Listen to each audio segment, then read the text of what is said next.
Hi classy bookworms, and welcome back to my channel. My name is Amber, and today I wanted to do a discussion on the book After You by Jojo Moyes.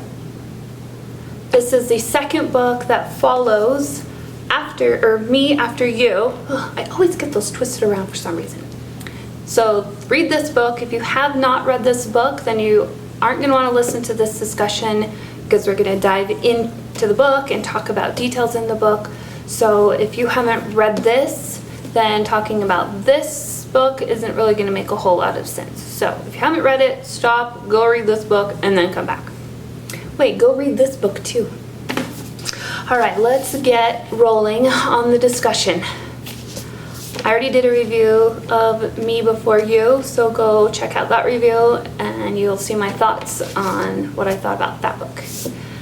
This book, I wasn't in love with it again. I didn't like the first one very much, and I am not particularly in love with this one. I thought this book was going to be something totally different than what it was. I thought this book was going to be about Louisa going out and embracing and tackling life and giving it all she had. Will, I thought, was going to be that inspiration that she needed. I mean, before Will, she was just pretty, blended in, didn't go out and embrace life, was just kind of content living at home and having the same boyfriend and just coasting. That's what I would say, coasting through life without really having any ups or downs, just staying in that middle grade. Then she met Will, who was full of life and really, really encouraged her to go out and do things and try new things and test yourself. And so I thought that after his death, how traumatic that was and how emotional that was, that she would honor him by going out and taking his advice and going and exploring and traveling and meeting new people and just trying things that she thought she wouldn't like or enjoy.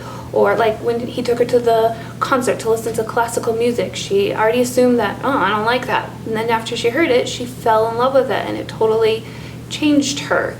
So I really thought she would reflect on those lessons and change her. But it didn't.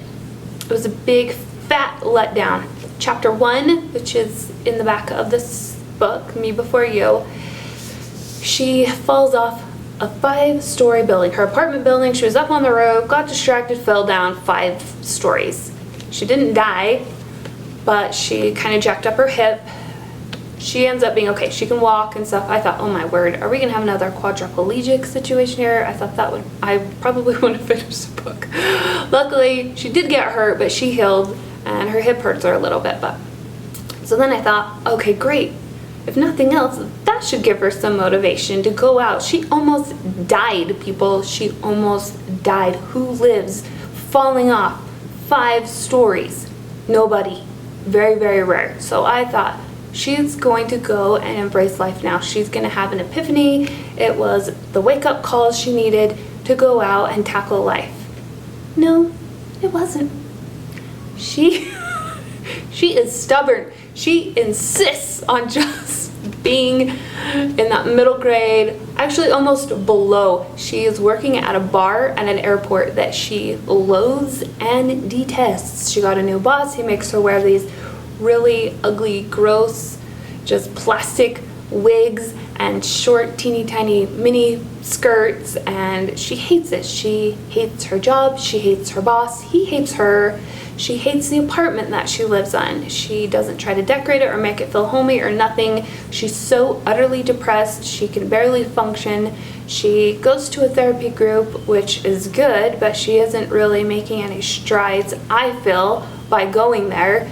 She's not really opening up and heeding the counsel. She does every once in a while, but you can tell it's a forced thing. She just, I thought, what in the world? I want to like jump through the pages and grab her by the shoulders and scream in her face and be like, get a clue. Enjoy life. Enjoy it. You almost died. You lost the one man that you were madly in love with to assisted suicide. I mean, how much further down the totem pole on the ladder do you have to get before you rise up? Where they're like, when you hit rock bottom, the only place you can go is up. Apparently, her rock bottoms just keep going. There's no bottom to the rock bottom, and I feel bad for her, but I get frustrated at the same time because she's doing it to herself. She is the only one standing in her way. Nobody else, nothing else, just her. And I want to scream at her. 2 new characters get introduced in the book that are big characters. There's Sam, who is a paramedic that found her when she fell off the building, and then there's Lily, who comes into the picture, who happens to be Will's daughter that he didn't know about, and she apparently didn't know about until recently. Her mom had said who he was, and then she finds out that he had just died. So now she comes and finds Louisa and wants to know about her dad and wants her to like talk to her about him, and she wants to meet her grandparents, which goes over poorly.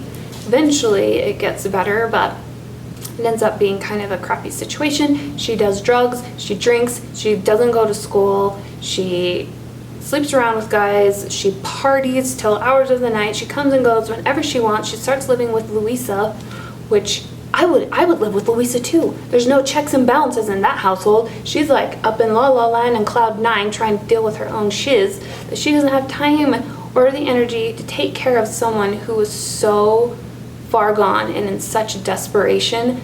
There's no way Louisa can help her. So if I were Lily, I'd want to live with her too, because if I wanted to live that wild, crazy life, she would be the one I'd want to go live with, because I know she wouldn't have any way to stop me. And apparently Lily's mom has checked out, isn't interested, doesn't care. So I feel bad for Lily. Not a huge fan of Lily's character either. I wish there was something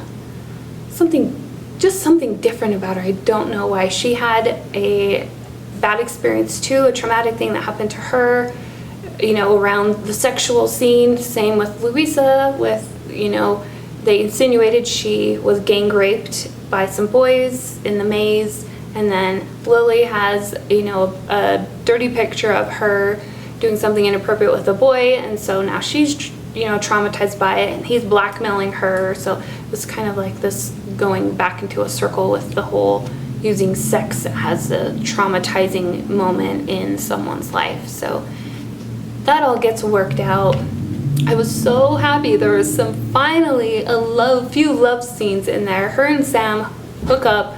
Sam is like the dream guy. He's such a great, devoted, patient person. What he sees in Louisa, I have zero clue. I don't know. But he likes her. She really likes him. She won't admit that she likes him for a long time. And then there's some drama with that, but finally she gives in. In the meantime, she gets an offer to go to New York and be kind of like a live-in care person for a really rich elderly lady for her husband. And so Nathan, who happens to be up there in the States, up in New York, gets her the job. She wants it, she doesn't want it. She takes it, she doesn't take it. She's so just indecisive. And it drives me bonkers. She finally falls in love with Sam. She gets some closure. She patches things up with Lily, and there gets to be some great things going on with her. She finally breaks through with her boss, and they finally start becoming, I wouldn't say friends, but they're workable. He promotes her to a manager position. So now they're on better terms. Lily gets her head out of the cloud. She finally, resolves the situation that she was in with the dirty picture. She finally falls in love with Sam, admits that she loves him, he loves her, they finally make a connection, and then at the end it's like, oh, by the way, I got that job in New York, so I'm gonna go. Peace. What? Why? Say no. I finally found this man that I am totally in love with, and now I'm gonna fly all the way to New York and live there all by myself. No, I would not do it. Although I'm a sap for love, so I know in my situation there is no way I would be leaving the guy that I finally am in love with and could see myself with. I wouldn't pack my bags and be like, cool, peace out, I'm gonna go over there and make some money. No, I can see her going over there and being miserable and depressed, and things probably falling apart with Sam, who is an amazing guy. So that's how it ends. I'm sure there's another story I haven't figured out. I don't even know if I want to read it or if I want to continue torturing myself, because that's what I figure I am doing. I don't like Louise's character, and I struggle with her so bad, and I keep hoping that it's gonna get better, that she's gonna figure things out, she's gonna embrace life. However, her mother does embrace life. Who knew? She ends up like going and taking classes and just going and pushing herself and doing things that she's never done before. Granted, it's created some tension with the husband, but he finally figures it out at the end of the book that he loves her so much and he wants her to be happy, and he wants to be able to support her, even though it's very different from the culture that they've been living in for so long. But he realizes that she still loves him and wants to be his wife, but she also wants to go explore this other side of her. Her kids are gone, she's home, she wants to be able to go out and try new things, and she's taking classes, and she finally drove long distance in the car all by herself, which she's never done before. Her husband's always came with her, and so I find it funny that it's not Louisa that's embracing life and pushing herself and going out there and figuring out who she is, it's the mother. What? Yeah, go mom. Maybe she can take some pointers from her mother. Who knows? So that is my discussion of After You. I don't know, people. What did you think? Did you read the book? Did you love it? Did you hate it? Were you just kind of like, yeah, I don't know, I don't really care? Either way. So if you read the book, let me know what you thought. If you agreed or disagree, that's totally fine. Like I said in my other video, my book discussion and book review overview, I just ask that you be respectful of other people's comments and opinions, because we're all totally different. We're all different, people. Some people like crab legs, some people hate it. Some people like lobster.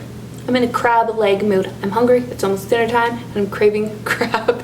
I haven't had crab in a while. I'm having some withdrawals, and I need some, like, stat. Okay, I hope you all have a wonderful day wherever you are in this world, and I will be seeing you soon.